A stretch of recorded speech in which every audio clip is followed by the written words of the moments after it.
Значи јас денес дојдов во СВР Куманово пред се да ги видам колегите од СВР Куманово. Имавме еден починат припадник на Министерството за внатрешни работи од Куманово и дојдов да изразам сочувство.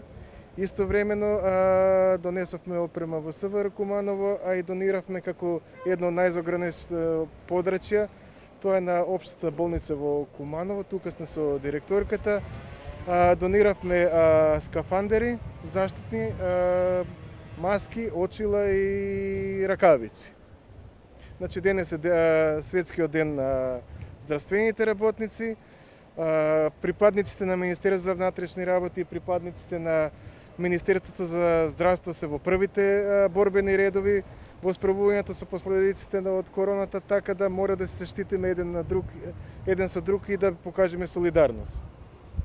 Истакнавте дека за жал прв припадник на МВР починат од COVID-19. Се работи за вработен на граничниот премин Белановци, колку што мислам. Значи се работи за прв починат, се работи за припадник на граничната полиција, на полициска станица за граничен надзор во регионалниот центар Север. Имаме уште 12 други инфицирани припадници на Министерството за внатрешни работи од COVID-19.